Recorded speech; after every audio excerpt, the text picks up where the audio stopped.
Guys, it's Ethan from Zimmer Labs. I'm here to do a quick video of this Tusken Slayer Teensysaber I just finished up for Toby.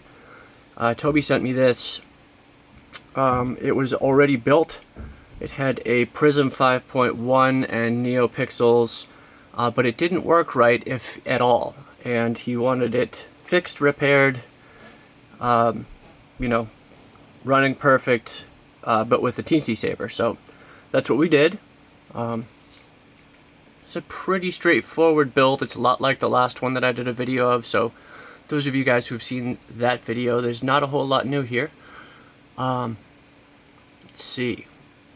I'll show you guys the blades first. When the saber is turned on but not activated, solid red light. When the saber is activated, green light is on, red light is off. You have your auxiliary button here and activation button here. It's a nice little design. It's just these decorative LED bubbles are the actual buttons. Those pop off via magnetic connectors to access the plunger setup that pushes the buttons that are inside, and they just magnetically hold on. They stay on nice. They stay on very nicely. So first blade was blue, next blade is cyan. Got a purple, green, cyan with a pulse to it. This is a sunlight yellow. Nice red. Fireblade. Purple Fireblade. Tron Blade. Strobe. This is the Electricity Blade. Jedi Seizure Blade. Rainbow.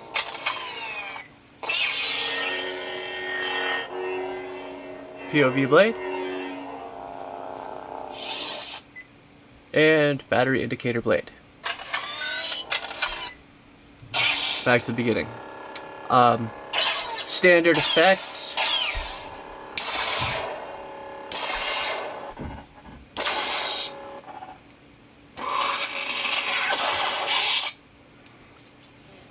Now, I'll show you guys what's going on inside.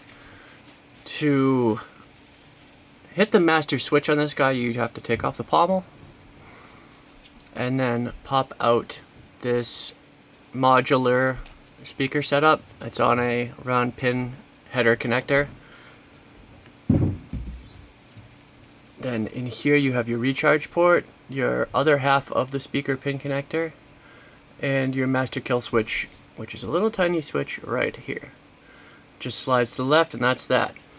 Now you can check back and see the LEDs are off. That's how you know that the main kill switch is off. To remove the blade, you loosen this bronze set screw, slide the blade out.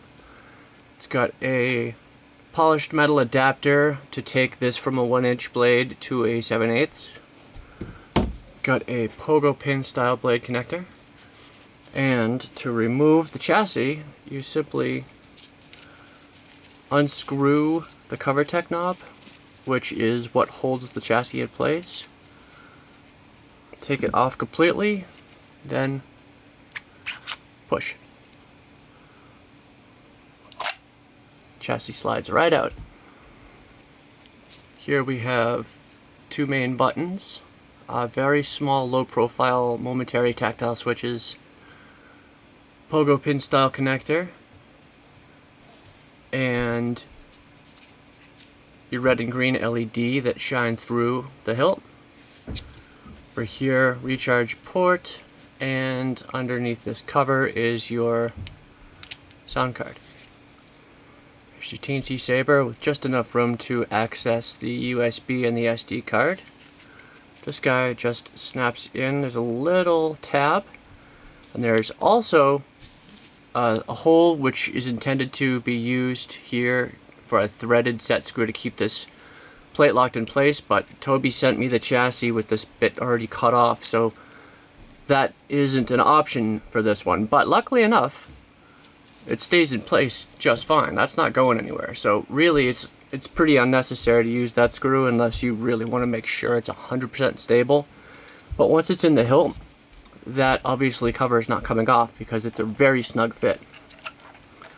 To reinsert it, just line up the buttons with the buttons and press it in. Like I said, it's a tight fit though. Press it in so it goes as far as it will go, and that's that. Now the hole for the cover tech will line up with the hole for the chassis. Just reset this screw.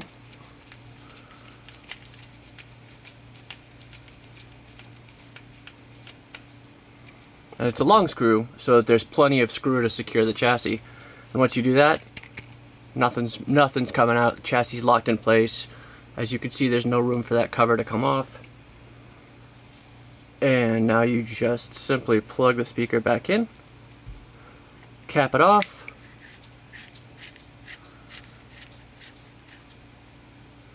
and at this point, if you're going to be displaying it without a blade, you put the blade plug in that came with it. It is just a simple solid metal chromed decorative blade plug with some insulating tape on the back so that the pin connectors that are in here don't ground out on the metal.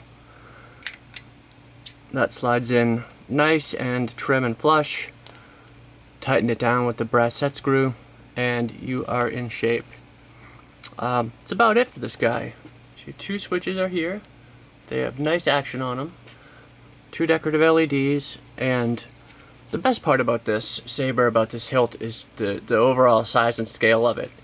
It's got a good heft, a good weight to it, but the whole thing is very small, and you know, it's something you could wear around on your belt and bust out, and it wouldn't like annoy you, be aggravating or heavy, but nonetheless, this guy has all the sound and all the visual effects of a super high-end lightsaber from a really small package, which is just really cool. Definitely something I really appreciate about this guy. So Toby, that is that. Thank you for sending me that hilt for a repair. I'm going to send that Prizm sound card back with it. It, I think, is fine. You can probably use it on another build or sell it. If you have any questions or if there's anything you want to change or tweak about it, let me know, and thank you guys for watching. Stay tuned, I've got some more videos coming very shortly.